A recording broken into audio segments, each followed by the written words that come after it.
The playoffs are here, and you can predict the action all the way to the finals with FanDuel Predicts. Predict the spread, the total points, and even the game-winning moments that make the playoffs. Sign up and get a $25 bonus with FanDuel Predicts. Offered by FanDuel Prediction Markets, LLC, a registered futures commission merchant. 18-plus bonus is non-withdrawable and expires 7 days after receipt. Trading derivatives involves significant risk and may not be suitable for all investors. Manage your activity with their consumer protection tools. Restrictions apply. See terms at FanDuel.com/predicts/bonus-offer-terms.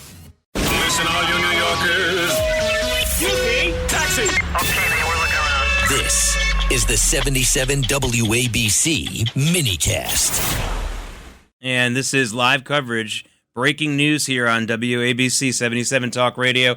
I'm Jake Novak giving you the live breaking news as it develops. Once again, if you are just joining us, I want to make sure that you know exactly where we are this evening, and actually right now this morning, this Sunday morning, April 26th. Just after 8:30 p.m. last night, Saturday night, at the White House Correspondents' Dinner, a man armed with multiple firearms rushed the security array just in front of the ballroom, the metal detectors and other security apparatus protecting the actual ballroom where the White House Correspondents' Dinner had already begun, with the President of the United States, the Vice President of the United States, their spouses, and other members of the cabinet seated at the front of that ballroom.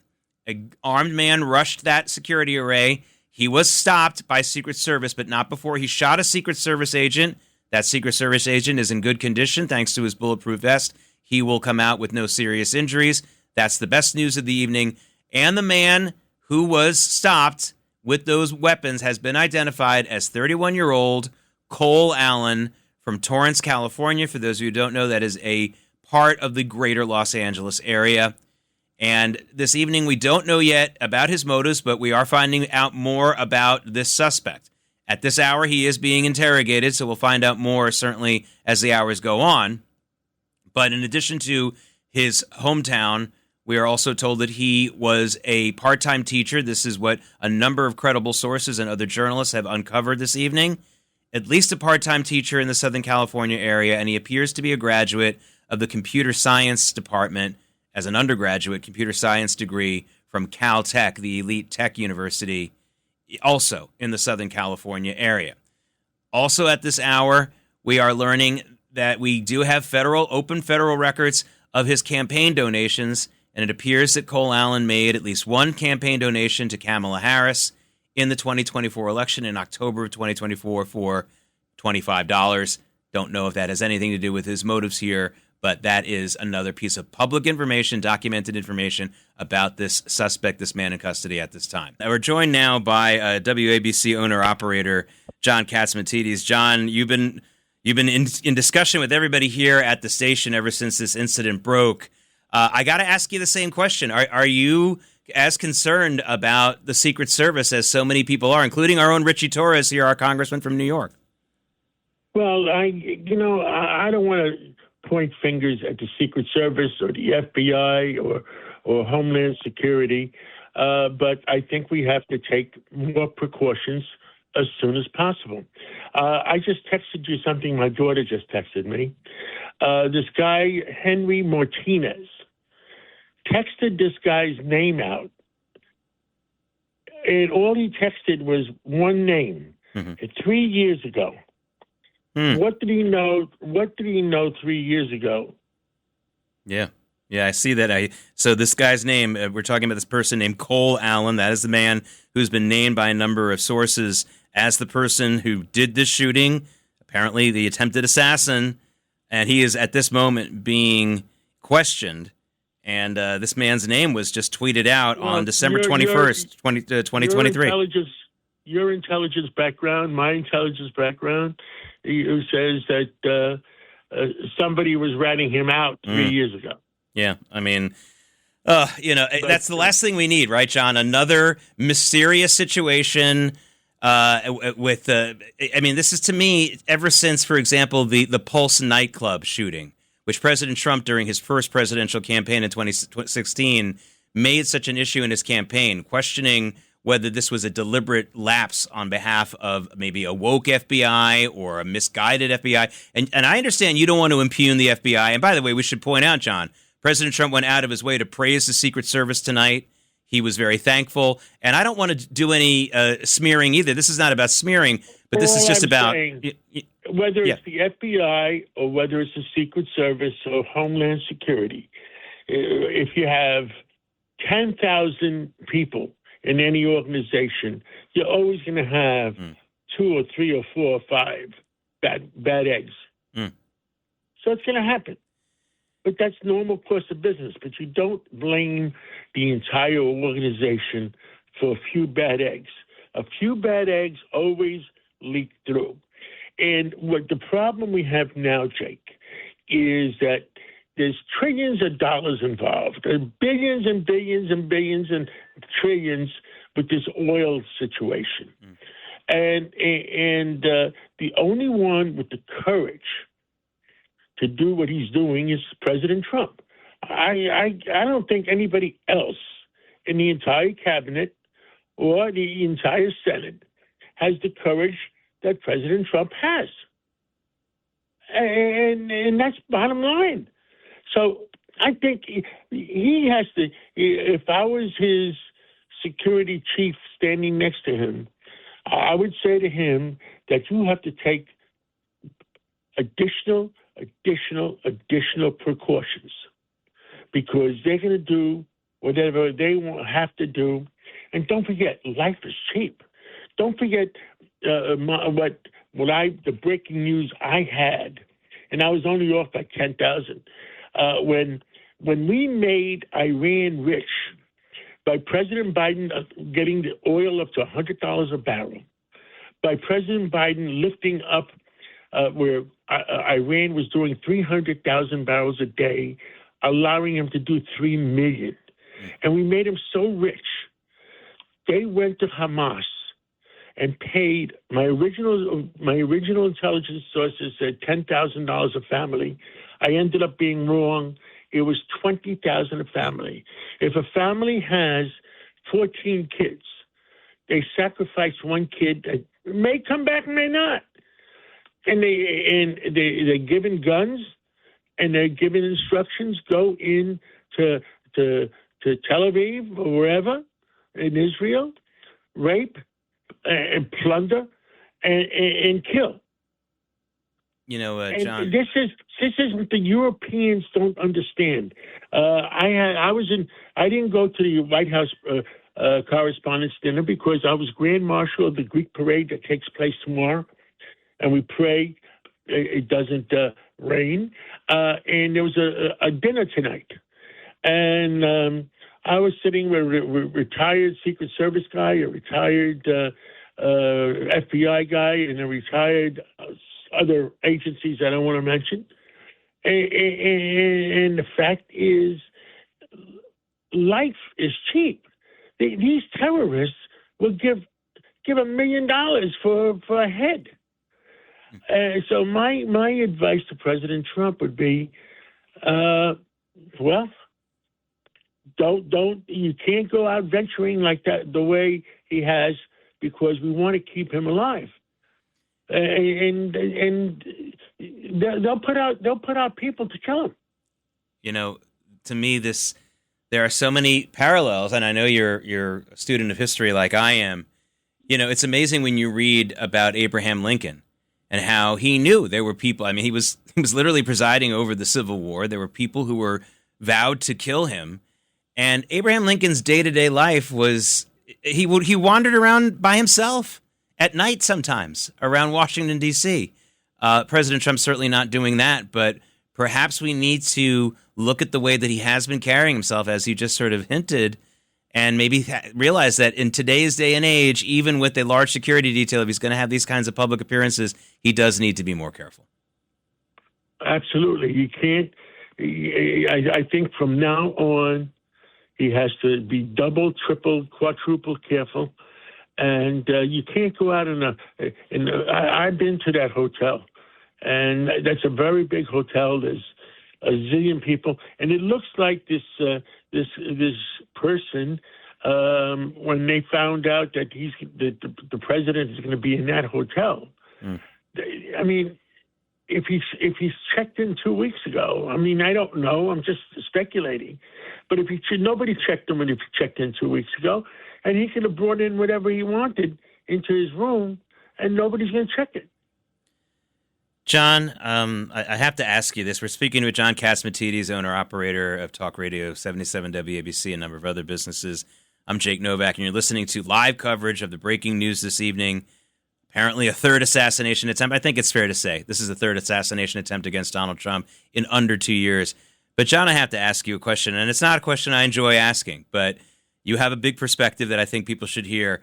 Are we at war? I mean, I don't mean being at war against Iran, but is there a war on America right now that not just the president, but so many other people are in the crosshairs of? I'm going to tell you, and I gave a speech last night in front of 700-800 people a few hours ago, and I got it off my chest, and I said it the way I feel. I feel the Europeans are a bunch of, especially the French and the Germans. Their countries got invaded. They got invaded, and they're losing control of their countries. And the speech I gave in front of the Greeks tonight was, I said, do not, my grandfathers were Greek, my great-grandfathers were Greek. I said, my father and mother were Greek. I'm an American. But, I praise, and when I'm marching on the parade tomorrow as Grand Marshal, I'm going to be looking up in the sky, and I said to them, I'm going to see my grandfathers and great-grandfathers watching down on me. Don't allow your country, our country of Greece, to be invaded like the dumb French did, like the dumb Germans did. And look, you know why the real reason Great Britain went Brexit, and nobody talks about it, is because they woke up one morning. There was 67% British. They woke up one morning and they said, "Oh crap, we're down to 47% British." I don't, do these countries want to lose their identity? I mean, I said to them, and I would say 90% of the people in that room tonight agreed with me. I don't want Greece, the land of my forefathers, to lose their identity. Yeah. The heck with those Europeans that say, "Oh, open borders, anybody comes in." Well, I think the Germans and the French regret it, but still, there's a big mess about it, and that's what the Democrats. And I was a Democrat at one time, and you were a Democrat at one time, but this Democratic Socialists took over the Democratic Party, and also they want to be Europeans, maybe. Well, if you want to be Europeans, move over to France or something, I mean? But we want America to be the way we grew up in America, and we don't want to be invaded by people that want to change America. Well, am I saying it wrong or am I saying it right? No, I mean, I think that it's important to put it in that context. I mean, we don't know if this guy who is the suspect in this thing is an immigrant, an illegal immigrant, but it has created this invasion-like mentality in our country and created this incredible rift. I mean, President Trump made his foray into this presidential world of his by focusing on securing the borders and avoiding what you were just talking about in Britain and France and in Germany and actually some other European countries too, frankly, Sweden.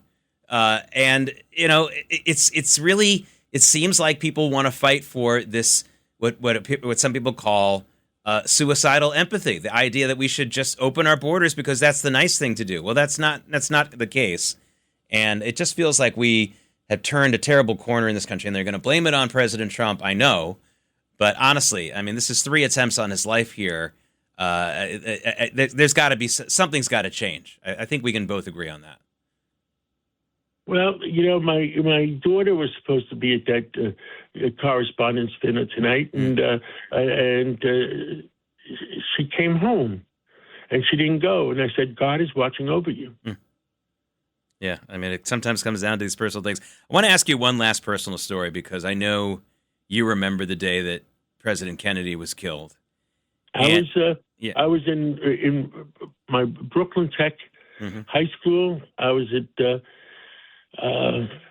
Balsam was my English teacher. I was in English class, and I think if I remember correctly, it happened about 10 o'clock in the morning, New York time. Yeah, it was Friday. It was a Friday. Yeah, around a little bit later than that, but you're very close. I mean, you lived it, and I might from my parents.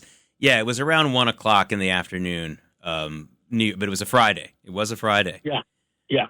And news traveled fast. My father was on a train to Connecticut from New York City for a weekend pulpit that he was administering to, and he saw in every station at Connecticut, as he pulled into each station, people coming out of the stations and lowering the flags to half-mast as he went from Norwalk to Greenwich. I mean, the whole thing. But, I was talking, before you joined us, I was talking about how that was just a tremendous wake-up call. The kind of security that our presidents have enjoyed since that assassination has been tenfold, 20-fold what it was before, under JFK and before him. And we should note that with the exception of Ronald Reagan being shot, and of course he survived, no sitting president has been shot, and certainly no sitting president has been assassinated since then. And it just feels like we're playing with fire here. It's been a long time. It's been 63 years almost. We certainly don't want that record to end now, do we? We certainly don't want a record. But right now, don't forget, in the last 4 years of President Biden, we had maybe 10 million people. I don't know what the number is. Could be, people are saying 20. We don't know. 10 million people come in unchecked. I mean, how can the White House, the Biden White House, the Biden Homeland Security allow 10 million people to come in unchecked?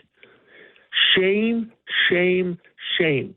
Listen, I was a Bill Clinton Democrat, but this Democratic Party that the Socialist Democrats have taken over,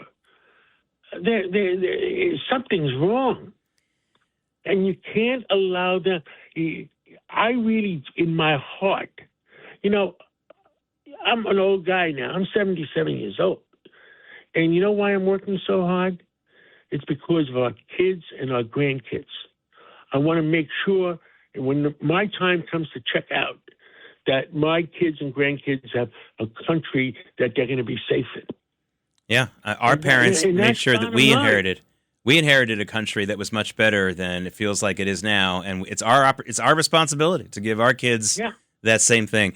John Catsimatidis, owner-operator of WABC Talk Radio 77, thank you so much for taking some time to call us so early this morning. I know you had a busy night. You got a busy day tomorrow with the Greek parade, but important for us to get some of the... You can't just report these things. Besides that, we have a double header in Staten Island.